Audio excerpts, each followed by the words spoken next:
The God Delusion 1. Bab orang tak beriman yang sangat religius. Saya tidak mencoba untuk membayangkan seorang Tuhan personal. Cukuplah berdiri dengan perasaan terpesona di tengah-tengah struktur dunia, sejauh hal itu memungkinkan indera-indera kita yang tak sempurna untuk mencecapnya. Albert Einstein. Rasa hormat yang layak. Pemuda itu tengkurap di atas rumput. Kedua tangannya menyangga dagu, ia tiba-tiba mendapati dirinya diliputi oleh suatu kesadaran yang semakin besar akan beragam tangkai dan akar yang saling berkelin dan sebuah hutan mikrokosmos, suatu dunia semut dan serangga yang terus berubah, dan meskipun ia tidak akan tahu detail-detail itu sekarang ini, bahkan dunia miliaran bakteria tanah, yang secara diam-diam dan tak terlihat menopang ekonomi dunia mikro. Tiba-tiba hutan mikro hamparan rumput tersebut tampak mengembang dan menjadi satu dengan alam semesta, dan dengan pikiran penuh pemuda itu merenungkannya, ia menafsirkan pengalaman tersebut secara religius dan pada akhirnya hal itu membawanya pada kependetaan. Ia ditahbiskan sebagai seorang pendeta Anglikan dan menjadi pendeta khusus di sekolah saya, seorang guru yang saya sukai.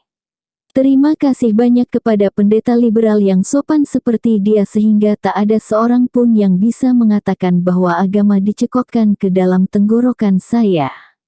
Di waktu dan tempat yang lain, pemuda itu bisa jadi saya di bawah bintang-bintang, terpesona oleh Orion, Cassiopeia, dan Ursula Major, sedih karena musik yang tak terdengar dari Bima Sakti, terpikat oleh aroma Kamboja malam dan bunga-bunga terompet di Taman Afrika. Mengapa emosi yang sama bisa membaca pendeta saya ke satu arah tertentu dan membaca saya ke arah yang lain merupakan suatu pertanyaan yang tidak mudah dijawab. Respons kuasi mistik terhadap alam dan semesta merupakan suatu hal yang umum di kalangan ilmuwan dan kaum rasionalis. Hal itu tidak ada kaitannya dengan keyakinan supernatural. Paling tidak di masa kanak-kanaknya, pendeta saya tersebut mungkin tidak tahu. Demikian juga saya tentang kalimat penutup The Origin of Species bagian tepian sungai yang rimbun yang sangat terkenal itu, dengan burung-burung bernyanyi di semak-semak, dengan beragam serangga melayang-layang, dan dengan ulat-ulat merangkak di tanah basah. Jika ia tahu, ia jelas akan mengidentifikasi diri dengan itu semua ketimbang menjadi pendeta, akan sampai pada pandangan Darwin bahwa semua dihasilkan oleh hukum-hukum yang berlaku di sekitar kita. Demikianlah dari perang alamiah tersebut, dari kelaparan dan kematian muncul secara langsung objek yang paling agung yang bisa kita lihat, yakni produksi binatang-binatang yang lebih tinggi. Ada kemuliaan dalam pandangan hidup ini, dengan beberapa kekuasaannya yang awalnya ditiupkan ke dalam beberapa bentuk atau di dalam satu bentuk. Dan bahwa meskipun planet ini telah berputar terus menurut hukum gravitasi yang pasti, dari suatu awal yang sedemikian sederhana berkembang bentuk-bentuk yang paling cantik dan paling mempesona. Carl Sagan dalam Pale Blue Dot menulis, bagaimana bisa hampir tidak satu pun agama besar yang melihat ke sains dan menyimpulkan, ini lebih baik daripada yang kita pikirkan. Alam semesta jauh lebih besar dibanding yang dikatakan nabi-nabi kita, lebih agung, lebih subtil, lebih elegan. Sebaliknya mereka berkata, tidak, tidak, tidak. Tuhanku adalah Tuhan yang kecil, dan saya ingin dia tetap demikian. Sebuah agama lama atau baru, yang menekankan keagungan alam semesta sebagaimana yang disingkapkan oleh ilmu pengetahuan modern mungkin mampu mengajukan ketakziman dan keterpesonaan, dan tidak terserap oleh keyakinan-keyakinan konvensional. Semua buku Sagan menyentuh urat-urat ketakjuban transenden yang dimonopoli agama di abad-abad terakhir. Buku-buku saya memiliki tujuan yang sama. Akibatnya, saya mendengar diri saya sering kali digambarkan sebagai seseorang yang sangat religius. Seorang mahasiswi menulis surat kepada saya bahwa ia bertanya kepada profesornya bagaimana pandangannya tentang saya. Jelas jawabnya, sains positifnya tidak dapat didamaikan dengan agama, namun ia sangat terpesona dengan alam dan semesta. Bagi saya itu adalah agama. Namun apakah agama adalah kata yang tepat? Saya kira tidak. Seorang ahli fisika yang ateis, pemenang penghargaan Nobel, Steven Weinberg juga mengemukakan poin itu dalam Dreams of a Final Theory.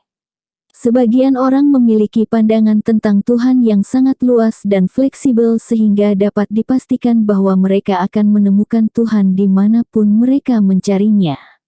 Orang mendengar perkataan-perkataan bahwa Tuhan adalah yang tertinggi, atau Tuhan adalah sifat kita yang lebih baik, atau Tuhan adalah alam semesta. Tentu saja, seperti kata lain yang manapun, kata Tuhan dapat diisi dengan makna apapun yang kita sukai. Jika Anda ingin mengatakan bahwa Tuhan adalah energi, maka Anda bisa menemukan Tuhan dalam sebongkah batu bara. Weinberg jelas benar bahwa jika kata Tuhan tidak menjadi sepenuhnya muspra, ia hendaknya digunakan dalam cara sebagaimana orang umumnya memahami kata itu, untuk menunjuk pada suatu pencipta supernatural yang layak kita sembah. Banyak kekacauan yang patut disayangkan disebabkan oleh kegagalan untuk membedakan apa yang bisa disebut sebagai agama Einsteinian dari agama supernatural. Einstein kadang menyebut nama Tuhan, dan dia bukan satu-satunya ilmuwan ateis yang melakukan hal itu, yang memancing kesalahpahaman oleh kalangan supernaturalis yang cenderung untuk menyalahpahami dan mengklaim seorang pemikir yang sedemikian terkenal di pihak mereka. Akhir yang dramatis atau nakal. Dari A Brief History of Time karya Stephen Hawking, maka kita akan tahu pikiran Tuhan, sangat sering disalah mengerti. Hal ini menjadikan orang secara salah yakin bahwa Hawking adalah seseorang yang religius. Ahli biologi sel Ursula Godenoh, dalam bukunya yang berjudul The Secret Depth of Nature tampak lebih religius dibanding Hawking atau Einstein. Ia menyukai gereja, masjid, dan kuil-kuil, dan begitu banyak bagian dalam bukunya cukup mudah untuk dikutip di luar konteks dan dimanfaatkan sebagai amunisi untuk mendukung agama supernatural. Ia bergerak lebih jauh dengan menyebut dirinya sendiri sebagai seorang naturalis religius. Namun suatu pembacaan yang cermat dan hati-hati atas bukunya memperlihatkan bahwa ia sebenarnya adalah seorang ateis yang kuat sebagaimana saya. Naturalis adalah sebuah kata yang ambigu. Bagi saya kata itu membangkitkan dalam pikiran saya pahlawan masa kanak-kanak saya, Dr. Dolittle Hufflofting yang kebetulan memiliki lebih dari sekadar sentuhan filosof naturalis HMS Beagle. Pada abad ke-18 dan ke-19, naturalis mengandung arti apa yang sampai sekarang ini masih dibayangkan oleh sebagian besar dari kita, seseorang yang mempelajari dunia natural. Kaum naturalis dalam pengertian ini, mulai dari Gilbert White dan seterusnya, seringkali berarti pendeta. Darwin sendiri bagi gereja dianggap sebagai seorang pemuda yang berharap bahwa kehidupan yang mudah dari seorang pendeta suatu wilayah akan memungkinkan dia untuk memenuhi minat dia akan kumbang. Namun kaum filosof menggunakan kata naturalis dalam pengertian yang sangat berbeda, sebagai lawan dari supernaturalis. Julian Baggini, dalam Atheism A Very Short Introduction, menjelaskan makna komitmen seorang ateis pada naturalisme. Apa yang diyakini oleh sebagian besar kaum ateis adalah bahwa meskipun hanya ada satu jenis bahan di alam semesta ini dan bahan itu bersifat fisik, dari bahan ini muncul pikiran, kecantikan, emosi, nilai-nilai moral, pendeknya keseluruhan fenomena yang memberi kekayaan pada kehidupan manusia. Pemikiran-pemikiran dan emosi-emosi manusia muncul dari berbagai macam hubungan yang sangat kompleks di antara entitas-entitas fisik di dalam otak. Seorang ateis dalam pengertian naturalis filosofis ini adalah seseorang yang yakin bahwa tidak ada apa-apa di luar dunia natural dan fisik, tidak ada intelijensi kreatif supranatural yang bersembunyi di balik semesta yang tampak. Tidak ada jiwa yang lebih abadi ketimbang tubuh dan tidak ada keajaiban-keajaiban, kecuali dalam pengertian fenomena natural yang belum kita pahami. Jika ada sesuatu yang tampak berada di luar dunia natural sebagaimana yang sekarang ini dipahami secara salah, kita berharap pada akhirnya kita akan bisa memahaminya dan memasukkannya ke dalam yang natural. Seperti ketika kita mengurai pelangi, ia tidak akan menjadi kurang menakjubkan. Para ilmuwan besar yang terkesan religius biasanya ternyata tidak demikian ketika kita mencermati keyakinan-keyakinan mereka secara lebih mendalam. Hal inilah yang terjadi pada Einstein dan Hawking. Astronom Royal dan Presiden Royal Society sekarang ini, Martin Rees, mengatakan kepada saya bahwa ia pergi ke gereja sebagai seorang Anglikan yang skeptis karena loyalitas pada suku itu. Ia tidak memiliki keyakinan-keyakinan teistik, namun percaya pada naturalisme puitis yang dibangkitkan kosmos sebagaimana para ilmuwan lain yang telah saya sebutkan. Dalam sebuah percakapan televisi baru-baru ini, saya menantang teman saya Robert Winston, seorang dokter ahli kandungan dan seorang tokoh terhormat keyahudian British, untuk mengakui bahwa Yudaismenya adalah Yudaisme jenis ini dan bahwa ia sama sekali tidak meyakini sesuatu yang supernatural. Ia sudah hampir mengakui hal ini, namun kemudian akhirnya enggan mengakui sejujurnya. Ia seharusnya mewawancarai saya, bukan sebaliknya. Ketika saya menekannya, ia berkata bahwa ia menganggap agama Yahudi memberinya suatu disiplin yang baik untuk membantunya membentuk kehidupannya dan menjalani suatu kehidupan yang baik. Mungkin memang demikian, namun tentu saja hal itu sedikit pun tidak berarti mengandaikan nilai kebenaran dari klaim-klaim supernatural agama itu. Terdapat banyak intelektual ateis yang dengan bangga menyebut diri mereka orang Yahudi dan menjalani ritus-ritus Yahudi, mungkin karena loyalitas pada suatu tradisi tua atau pada keluarga mereka yang terbunuh, namun juga karena kesediaan yang tidak jelas dan membingungkan untuk memberi label agama pada suatu penghormatan panteistik, yang banyak kita lakukan dengan pelopornya yang paling terkenal Albert Einstein. Mereka mungkin tidak percaya, namun meminjam ungkapan dan Dennett, mereka percaya pada keyakinan. Salah satu perkataan Einstein yang paling sering dikutip adalah, ilmu pengetahuan tanpa agama pincang, agama tanpa ilmu pengetahuan buta. Namun Einstein juga berkata, tentu saja merupakan suatu kebohongan apa yang Anda baca tentang keyakinan-keyakinan keagamaan saya, suatu kebohongan yang secara sistematis diulang-ulang. Saya tidak percaya pada suatu Tuhan personal dan saya tidak pernah menyangkal ini. Saya mengatakannya dengan jelas, jika ada sesuatu dalam diri saya yang dapat disebut religius, maka itu adalah keterpesonaan yang tak terbatas pada struktur dunia sejauh yang dapat disingkapkan oleh sains kita. Apakah tampak bahwa apa yang dikemukakan Einstein saling bertentangan? Bahwa kata-katanya dapat dirujuk sebagai kutipan untuk mendukung kedua sisi dari sebuah argumen. Agama yang dimaksud Einstein adalah sesuatu yang sepenuhnya berbeda dari apa yang umumnya dipahami orang. Ketika saya menjelaskan pembedaan antara agama supernatural di satu pihak dan agama Einsteinian di pihak yang lain, ingatlah bahwa saya hanya menyebut Tuhan-Tuhan supernatural sebagai khayali. Di bawah ini adalah beberapa kutipan dari Einstein, untuk memberi suatu ciri pada agama Einsteinian. Saya adalah seorang tak beriman yang sangat religius. Ini adalah semacam jenis agama baru.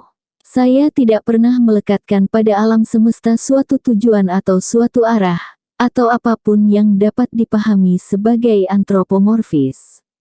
Apa yang saya lihat dalam alam semesta adalah suatu struktur yang luar biasa yang dapat kita pahami hanya secara sangat tidak sempurna, dan yang pasti akan memenuhi seorang pemikir dengan suatu perasaan rendah hati. Ini adalah suatu perasaan yang jelas-jelas religius yang tidak ada kaitannya dengan mistisisme. Gagasan tentang suatu Tuhan personal sangat asing bagi saya, dan bahkan tampak naif. Sejak kematiannya, semakin banyak kalangan apologis keagamaan yang mencoba untuk mendaku Einstein sebagai salah satu pendukung mereka. Sebagian dari orang-orang religius sezamannya melihat dia secara sangat berbeda.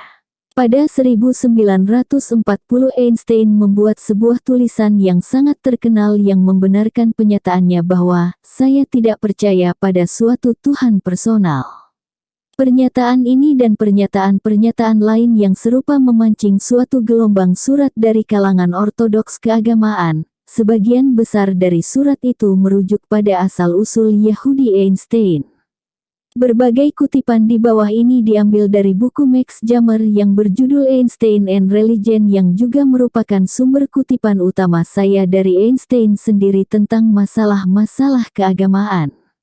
Uskup Katolik Roma Kota Kansas mengatakan, merupakan suatu hal yang menyedihkan melihat seorang manusia, yang berasal dari ras perjanjian lama dan ajaran-ajarannya, menolak tradisi besar ras itu. Pendeta-pendeta Katolik yang lain berkata, tidak ada Tuhan lain selain satu Tuhan personal. Einstein tidak memahami apa yang sedang ia bicarakan. Ia sepenuhnya salah. Beberapa orang menganggap bahwa karena mereka telah mencapai suatu tingkat pengetahuan yang tinggi di beberapa bidang, maka mereka bisa mengemukakan berbagai opini dalam semua bidang. Gagasan bahwa agama merupakan suatu bidang kajian yang khas, di mana seseorang bisa mengklaim sebagai ahli, adalah gagasan yang hendaknya dipertanyakan. Pendeta itu mungkin tidak akan mengakui keahlian seorang yang mengklaim vairiologis dalam hal bentuk dan warna yang pasti dari sayap-sayap peri. Baik pendeta maupun uskup tersebut berpikir bahwa Einstein, karena tidak terlatih dalam masalah teologi, telah menyalahpahami watak Tuhan. Sebaliknya, Einstein memahami dengan sangat baik apa yang sedang ia sangkal. Seorang pengacara Katolik Roma berkebangsaan Amerika, yang bekerja atas nama suatu perkumpulan gereja, menulis surat kepada Einstein. Kami sangat menyesalkan bahwa Anda mengemukakan pernyataan seperti itu, yang di dalamnya Anda mengejek gagasan tentang seorang Tuhan personal. Dalam 10 tahun terakhir tidak ada satu hal pun yang sedemikian diperhitungkan untuk menjadikan orang-orang berpikir bahwa Hitler memiliki suatu alasan untuk mengusir kaum Yahudi dari Jerman sebagaimana pernyataan Anda. Dengan memberikan hak Anda untuk bebas berbicara, saya masih mengatakan bahwa pernyataan Anda menjadikan Anda sebagai salah satu sumber terbesar pertikaian di Amerika. Seorang rabi New York berkata, Einstein tak diragukan adalah seorang ilmuwan besar, tetapi pandangan-pandangan keagamaannya sangat bertolak belakang dengan agama Yahudi. Presiden sebuah masyarakat sejarah di New Jersey menulis sebuah surat yang sedemikian kasar menyingkap kelemahan pemikiran religius tersebut, dan layak dibaca 2 kali. Kami menghargai pengetahuan Anda Dr. Einstein, namun ada satu hal yang tampaknya tidak Anda pahami, bahwa Tuhan adalah suatu ruh dan tidak dapat ditemukan melalui teleskop atau mikroskop, sebagaimana pemikiran atau emosi manusia dapat ditemukan dengan menganalisa otak. Sebagaimana yang diketahui setiap orang, agama didasarkan pada keyakinan, bukan pengetahuan. Setiap orang yang berpikir kadang disergap oleh keraguan keagamaan. Keyakinan saya sendiri telah sering kali guncang. Namun saya tidak pernah memberitahu siapapun tentang penyimpangan-penyimpangan spiritual saya karena 2 alasan. 1. Saya khawatir bahwa saya mungkin semata-mata karena saran, mengganggu dan merusak kehidupan dan harapan sesama manusia. 2. Karena saya setuju dengan seorang penulis yang mengatakan, ada suatu unsur yang hina dalam diri siapapun yang ingin menghancurkan keyakinan orang lain. Saya berharap, Dr. Einstein, bahwa Anda salah ucap dan bahwa Anda akan mengatakan sesuatu yang lebih menyenangkan sejumlah besar orang Amerika yang bahagia menghormati Anda. Betapa surat yang sangat menggugah. Setiap kalimat penuh dengan kepengecutan intelektual dan moral. Surat yang kurang hina namun lebih mengejutkan ditulis oleh pendiri Calvary Tabernacle Association di Oklahoma. Profesor Einstein, saya yakin bahwa setiap orang Kristen di Amerika akan menjawab Anda, kami tidak akan membuang keyakinan kami pada Tuhan kami dan Putranya Yesus Kristus, namun kami meminta Anda, jika Anda tidak percaya pada Tuhan orang-orang bangsa ini, untuk kembali ke tempat asal Anda. Saya telah melakukan semua hal yang saya bisa untuk menjadi suatu berkah bagi Israel, dan kemudian Anda datang begitu saja, dan dengan sebuah pernyataan dari lidah Anda yang terkutuk, Anda melukai perjuangan bangsa Anda serta semua usaha yang dapat dilakukan orang-orang Kristen yang mencintai Israel untuk mengenyahkan antisemitisme di tanah kami. Profesor Einstein, setiap orang Kristen di Amerika dengan segera akan memberi jawaban kepada Anda. Ambil kembali teori evolusi Anda yang gila dan salah dan kembalilah ke Jerman tempat asalmu, atau berhentilah mencoba menghancurkan keyakinan suatu masyarakat yang telah menerima Anda dengan baik ketika Anda dipaksa untuk meninggalkan tanah kelahiran Anda. Satu hal yang benar dari semua pengkritiknya yang teistik adalah bahwa Einstein bukan salah satu di antara mereka. Ia berulang kali marah pada anggapan bahwa ia adalah seorang teis. Dengan demikian, apakah dia adalah seorang deis, seperti Voltaire dan Diderot? Atau seorang panteis, seperti Spinoza, yang filsafatnya ia kagumi? Saya percaya pada Tuhan Spinoza yang menyingkapkan dirinya dalam tatanan harmoni dari apa yang ada, bukan pada sebuah Tuhan yang sibuk dengan nasib dan tindakan umat manusia. Mari mengingatkan diri kita tentang peristilahan tersebut. Seorang teis percaya pada suatu inteligensia supernatural yang di samping kerja utamanya menciptakan alam semesta pada awal mula, masih hadir untuk mengawasi dan mempengaruhi nasib berikutnya dari ciptaan awalnya itu.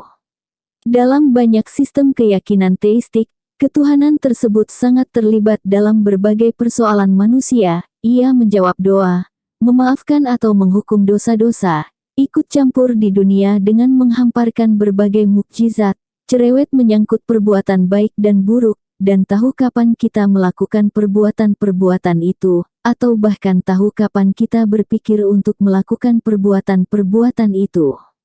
Seorang deis juga percaya pada suatu inteligensia supernatural, namun inteligensia supernatural yang aktivitas-aktivitasnya terbatas pada menetapkan hukum-hukum yang menata alam semesta pada awal mula. Setelah itu, Tuhan deis tidak pernah campur tangan, dan jelas tidak memiliki minat tertentu pada persoalan-persoalan manusia. Kaum panteis sama sekali tidak percaya pada suatu Tuhan supernatural, namun menggunakan kata Tuhan sebagai suatu sinonim non-supernatural bagi alam, atau bagi alam semesta, atau bagi keteraturan hukum yang memandu bekerjanya alam semesta. Kaum deis berbeda dari kaum teis dalam artian bahwa Tuhan mereka tidak menjawab doa-doa, tidak tertarik pada dosa atau pengakuan dosa, tidak membaca pikiran-pikiran kita, dan tidak ikut campur dengan berbagai mukjizat yang tak terduga. Kaum deis berbeda dari kaum panteis dalam arti bahwa Tuhan deis adalah semacam inteligensia kosmik, dan bukan sinonim metaforis atau puitis kaum panteis untuk hukum-hukum alam semesta. Panteisme merangsang ateisme. Deisme melemahkan teisme. Terdapat banyak alasan untuk berpikir bahwa Einsteinisme terkenal seperti, Tuhan itu subtil namun ia tidak jahat atau ia tidak bermain dadu atau apakah Tuhan memiliki pilihan dalam menciptakan alam semesta. Adalah panteistik, bukan deistik, dan jelas bukan teistik. Tuhan tidak bermain dadu, hendaknya diterjemahkan sebagai, keacakan bukan merupakan dasar dari semua hal. Apakah Tuhan memiliki pilihan dalam menciptakan alam semesta? Berarti, dapatkah alam semesta mulai dengan cara lain? Einstein menggunakan kata Tuhan dalam pengertian yang murni metaforis dan puitis. Demikian juga Stephen Hawking, dan demikian juga sebagian besar fisikawan yang kadangkala menggunakan bahasa metafor keagamaan. The Minute of Code karya Paul Davies tampak berkisar antara panteisme Einsteinian dan suatu bentuk deisme yang kabur, yang karena itu dia dianugerahi Templeton Prize, sejumlah uang yang sangat besar yang diberikan setiap tahun oleh Yayasan Templeton, biasanya kepada seorang ilmuwan yang siap untuk mengatakan sesuatu yang menyenangkan tentang agama. Izinkan saya meringkaskan agama Einsteinian dalam satu kutipan lagi dari Einstein sendiri, merasa bahwa di balik segala sesuatu yang dapat dialami terdapat sesuatu yang tidak dapat dipahami pikiran kita dan yang keindahan dan keagungannya sampai pada kita hanya secara tidak langsung dan sebagai suatu pantulan yang lemah. Inilah kereligiusan. Dalam pengertian ini saya religius.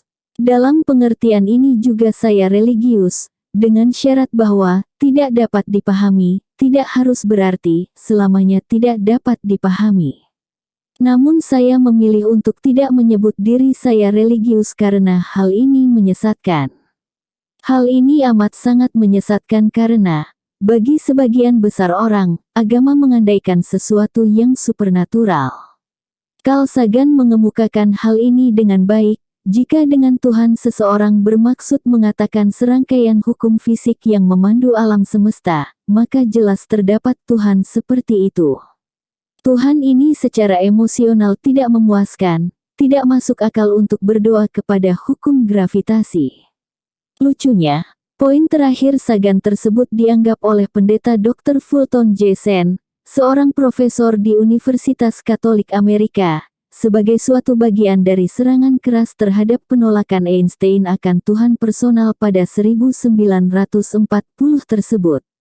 Sheen secara kasar bertanya apakah orang akan mau untuk menyerahkan hidupnya demi bintang Bima Sakti. Ia tampaknya berpikir bahwa ia sedang menyerang Einstein, dan bukan dirinya sendiri, karena dia menambahkan, hanya ada satu kesalahan pada agama kosmiknya Cosmical Religion. Ia membubuhkan sebuah huruf tambahan dalam kata itu, huruf S.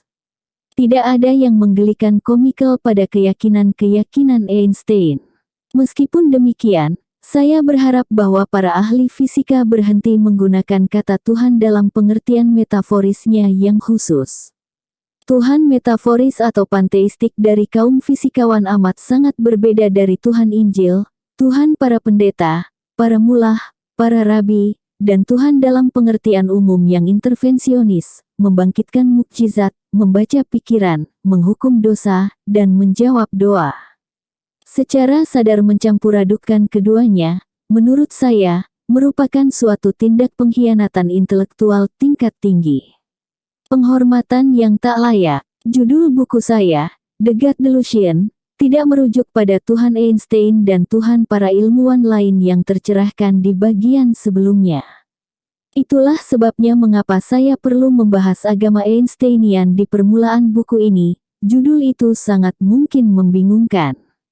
Di bagian-bagian selanjutnya dari buku ini saya hanya berbicara tentang Tuhan-Tuhan supernatural, yang mana yang paling akrab bagi mayoritas pembaca saya adalah Yahweh, Tuhan Perjanjian Lama. Saya akan menyinggungnya sebentar. Namun sebelum beranjak dari bab awal ini saya perlu mengulas satu persoalan lagi yang jika tidak akan mengacaukan keseluruhan buku ini. Kali ini persoalan etiket. Sangat mungkin bahwa para pembaca religius akan terganggu oleh apa yang harus saya katakan, dan akan menemukan dalam halaman-halaman ini penghormatan yang tak memadai terhadap keyakinan-keyakinan tertentu mereka, jika bukan keyakinan-keyakinan yang dihargai oleh orang lain. Akan merupakan suatu hal yang memalukan jika gangguan seperti itu menjadikan mereka berhenti membaca buku ini. Jadi saya ingin memilah-milahnya di sini, di bagian permulaan. Asumsi yang umum tersebar, yang diterima oleh hampir setiap orang dalam masyarakat kita, termasuk mereka yang non-religius adalah bahwa keyakinan keagamaan sangat rentan terhadap serangan dan hendaknya dilindungi oleh suatu tembok penghormatan yang sangat tebal, dalam jenis yang berbeda dari penghormatan yang hendaknya diberikan setiap manusia kepada orang lain. Douglas Adams mengemukakan hal ini dengan baik, dalam sebuah pidato mendadak yang diselenggarakan di Cambridge beberapa saat sebelum kematiannya, yang terus-menerus saya setujui. Agama memiliki gagasan-gagasan tertentu yang menjadi intinya yang kita anggap sakral atau suci atau apapun. Hal ini berarti, inilah ide atau gagasan yang terhadapnya Anda tidak diizinkan untuk mengatakan sesuatu yang buruk semata-mata tidak boleh. Mengapa tidak? Karena Anda tidak boleh mengatakannya. Jika seseorang memberikan suara kepada sebuah partai yang Anda tidak setujui, Anda bebas memperdebatkannya sesuka Anda. Setiap orang akan memiliki suatu argumen namun tak seorang pun merasa terluka karenanya. Jika seseorang menganggap bahwa pajak harus naik atau turun, Anda bebas untuk memperdebatkan hal itu. Namun di sisi lain, jika seseorang mengatakan bahwa saya tidak boleh menyalakan lampu pada suatu hari Sabtu, Anda berkata, saya menghormati itu. Mengapa sepenuhnya sah untuk mendukung partai buruh atau partai konservatif, kaum Republikan atau kaum Demokrat, model ekonomi ini versus itu, Macintosh ketimbang Windows, namun beropini tentang bagaimana alam semesta berawal, tentang siapa yang menciptakan alam semesta. Kita terbiasa untuk tidak menantang gagasan-gagasan keagamaan, namun sangat menarik melihat betapa besar kehebohan yang ditimbulkan Richard ketika ia melakukan hal itu. Setiap orang menjadi sangat kalut karena Anda tidak diizinkan untuk mengatakan hal-hal ini. Namun jika Anda merenungkannya secara rasional, tidak ada alasan mengapa gagasan-gagasan tersebut tidak boleh diperdebatkan secara terbuka sebagaimana gagasan-gagasan lain, kecuali bahwa kita bagaimanapun telah bersepakat di antara kita bahwa gagasan-gagasan tersebut hendaknya tidak diperdebatkan. Inilah contoh khusus dari penghormatan masyarakat kita yang terlalu besar bagi agama, suatu hal yang sangat penting.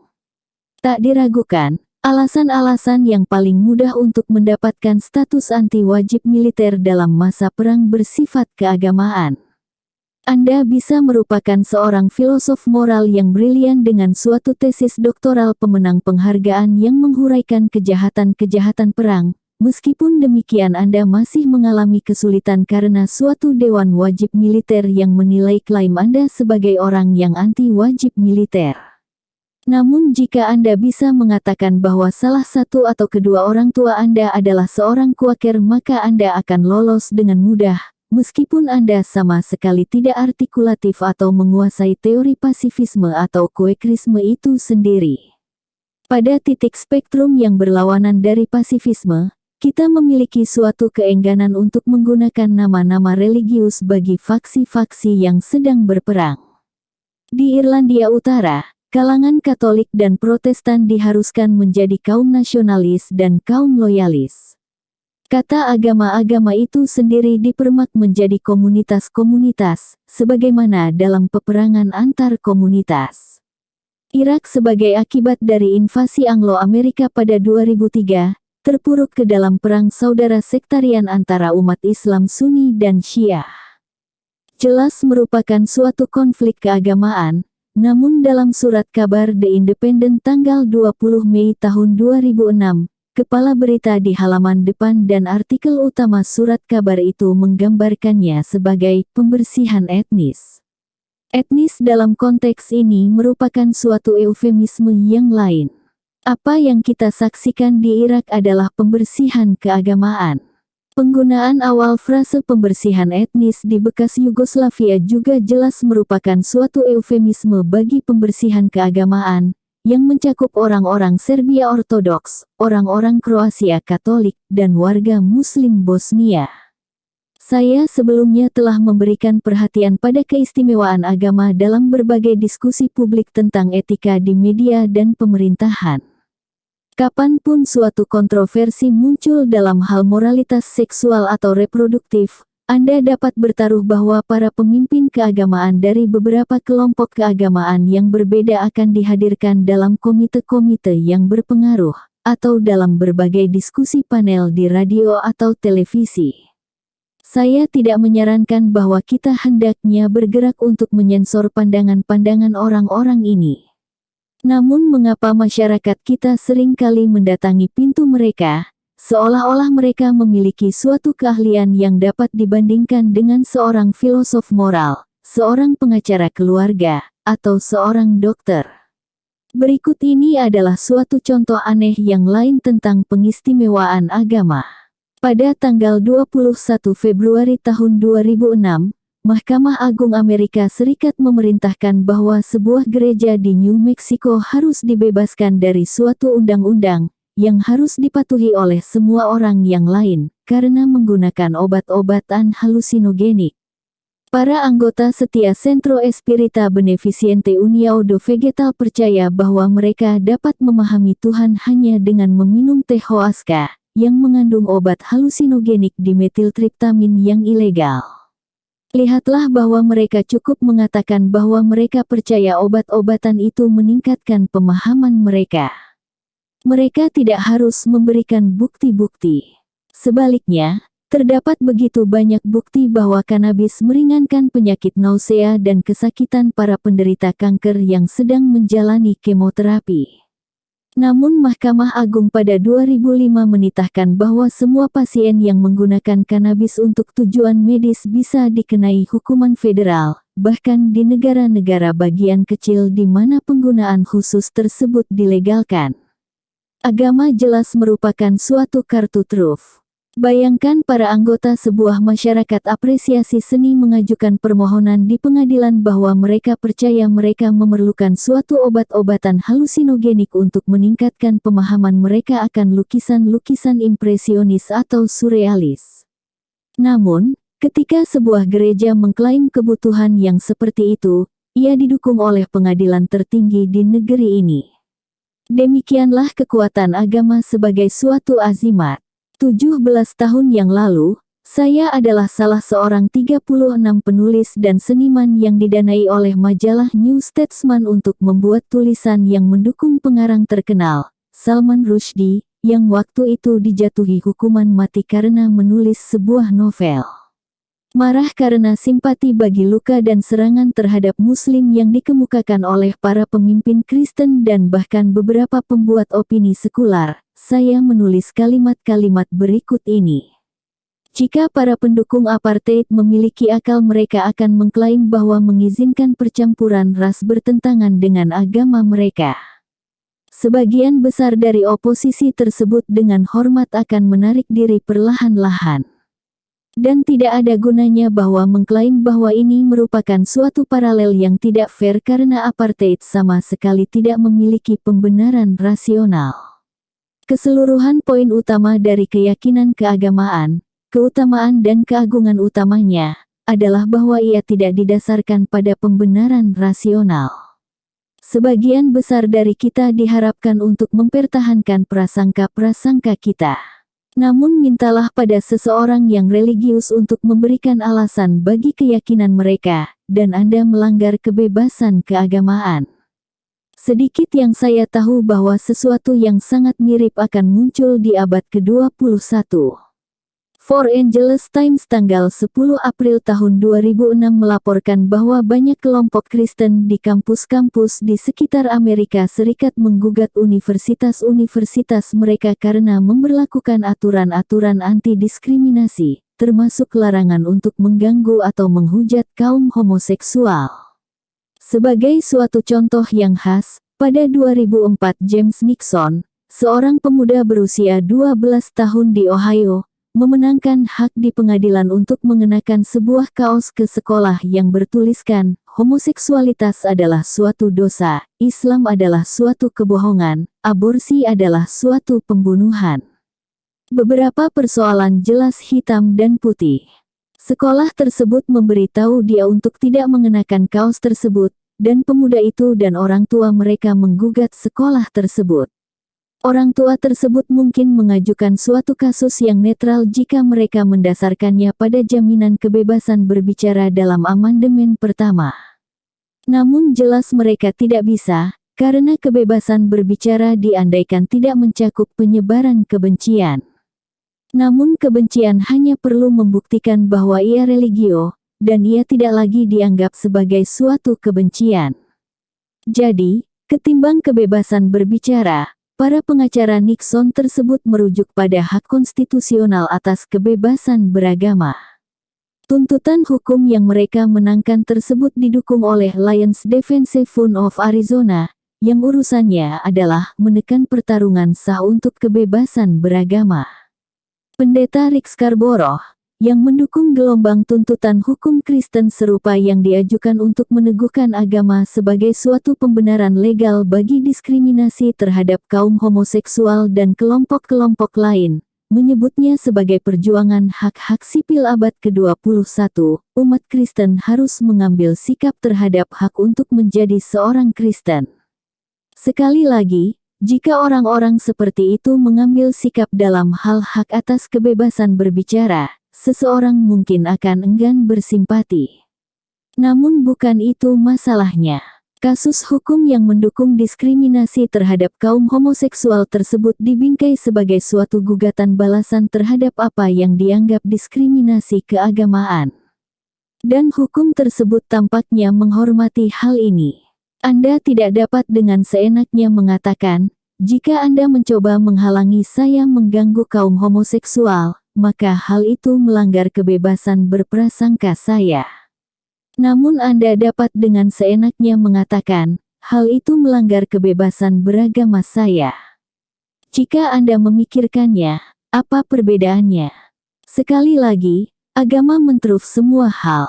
Saya akan mengakhiri bab ini dengan suatu studi kasus tertentu, yang dengan bagus memperlihatkan penghormatan masyarakat yang terlalu berlebihan terhadap agama, melebihi dan di atas penghormatan terhadap manusia biasa. Kasus tersebut mencuat pada Februari tahun 2006, suatu peristiwa yang menggelikan, yang dengan liar berkisar antara ekstrim komedi dan tragedi. September sebelumnya, surat kabar Denmark Jyllands-Posten menerbitkan 12 kartun yang menggambarkan Nabi Muhammad. Selama 3 bulan berikutnya, kemarahan disebarkan secara hati-hati dan sistematis di seluruh dunia Islam oleh suatu kelompok kecil orang Islam yang hidup di Denmark, yang dipimpin oleh 2 imam yang telah diberi tempat perlindungan di sana.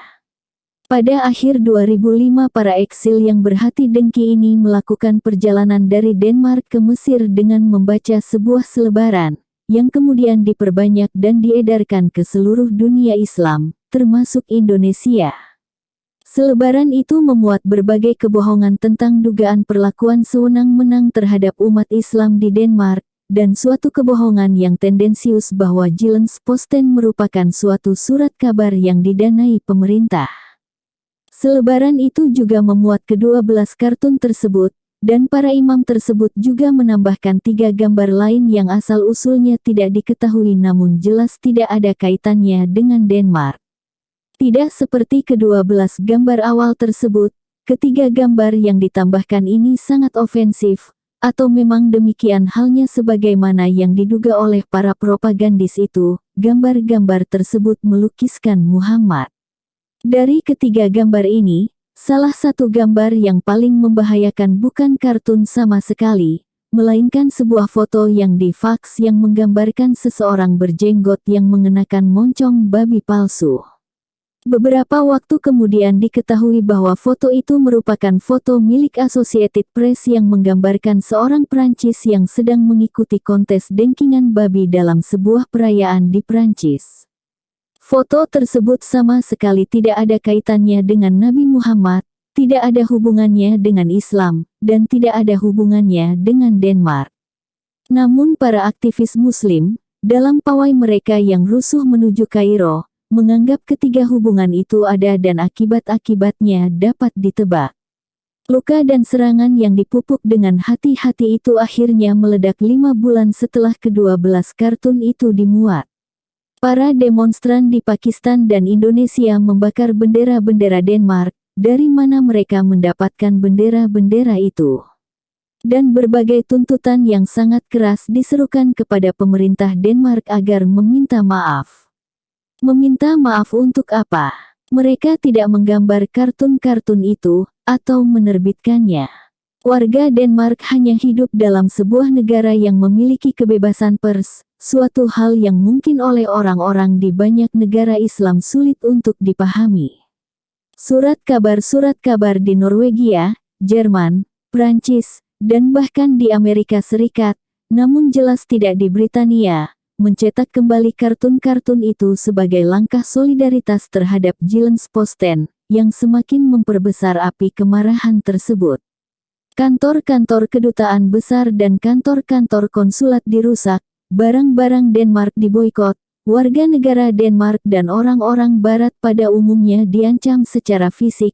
Gereja-gereja Kristen di Pakistan yang sama sekali tidak memiliki hubungan dengan Denmark atau Eropa, dibakar.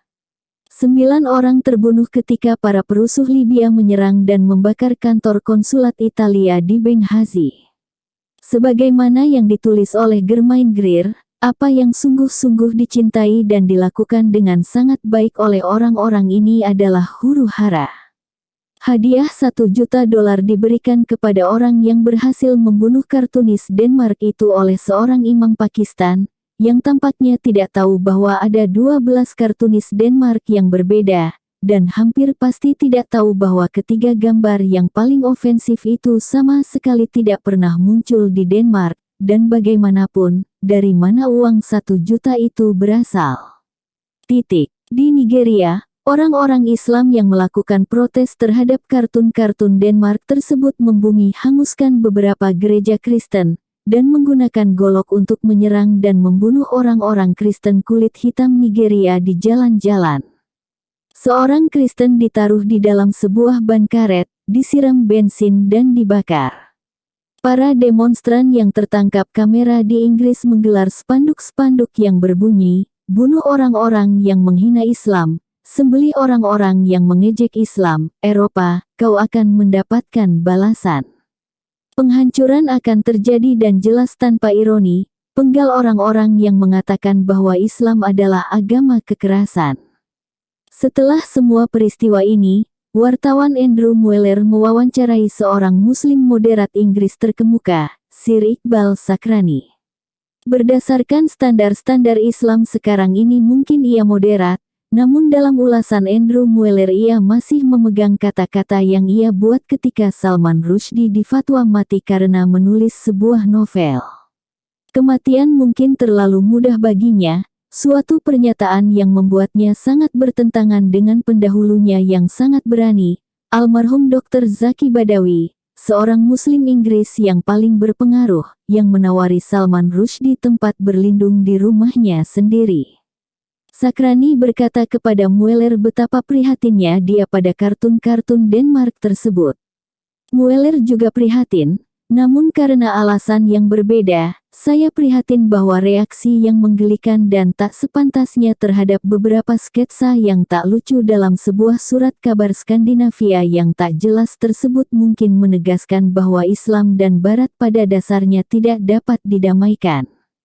Sakrani, di pihak lain memuji surat kabar Inggris yang tidak memuat kartun-kartun tersebut, sementara Mueller menyuarakan kecurigaan sebagian besar bangsa tersebut bahwa kekangan surat kabar Inggris tersebut kurang disebabkan oleh sensitivitas terhadap kemarahan Muslim, melainkan lebih disebabkan oleh keinginan untuk menghindari serangan dari orang-orang Muslim.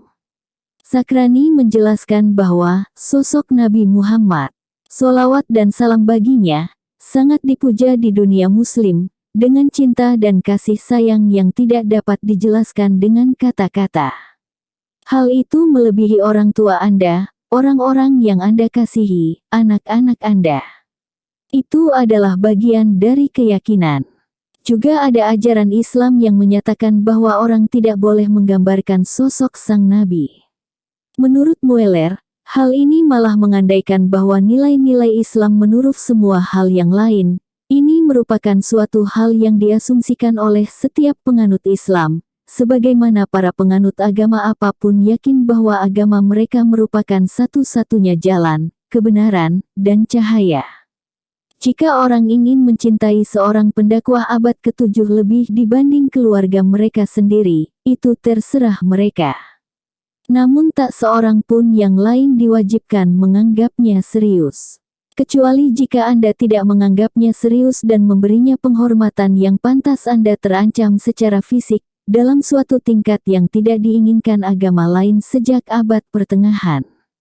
Orang dapat dipastikan akan bertanya-tanya mengapa perlu kekerasan seperti itu, melihat bahwa, sebagaimana dikemukakan Mueller, jika siapapun di antara Anda badut-badut benar menyangkut apapun, para kartunis tersebut bagaimanapun akan masuk neraka, tidakkah itu cukup?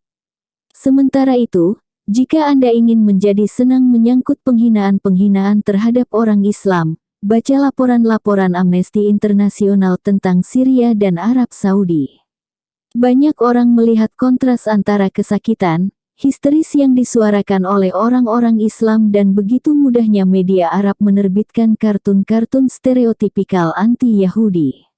Dalam sebuah demonstrasi di Pakistan menentang kartun-kartun Denmark tersebut, seorang perempuan yang mengenakan burka hitam tertangkap kamera mengusung sebuah spanduk bertuliskan, "Tuhan memberkati Hitler." Sebagai tanggapan terhadap semua huru-hara gila ini, surat kabar liberal yang sopan menyesalkan kekerasan tersebut dan menyuarakan kebebasan berbicara. Namun pada saat yang sama mereka mengungkapkan rasa hormat dan simpati terhadap luka dan kekerasan yang mendalam yang dialami orang-orang Islam. Luka dan penderitaan tersebut ada bukan pada siapapun yang mengalami kekerasan atau derita nyata dalam bentuk apapun, tidak lebih dari sekadar beberapa pulas tinta cetak dalam sebuah surat kabar yang tak seorang pun di luar Denmark pernah mendengarnya kecuali untuk sebuah kampanye sadar untuk menghasut penganiayaan. Saya tidak mendukung tindakan menyakiti atau melukai siapapun hanya demi tindakan itu sendiri. Namun saya tertarik dan heran pada pengistimewaan agama yang tak sepantasnya dalam masyarakat sekular kita. Semua politisi harus menjadi terbiasa pada kartun-kartun kurang ajar yang menggambarkan wajah mereka, dan tak seorang pun yang akan rusuh membela mereka. Apa yang begitu istimewa pada agama sehingga kita memberinya penghormatan khusus yang sedemikian unik? Sebagaimana yang dikemukakan Mengken, kita harus menghormati agama orang lain, namun hanya dalam pengertian dan sampai tingkat di mana kita menghormati teorinya bahwa istrinya cantik dan anak-anaknya cerdas. Atas dasar penghormatan yang sangat pongah terhadap agama itulah saya membuat penyangkalan saya sendiri untuk buku ini. Saya tidak akan menyakiti, namun saya juga tidak akan mengenakan sarung tangan anak-anak untuk menangani agama secara lebih lembut dibanding saya menangani hal-hal yang lain.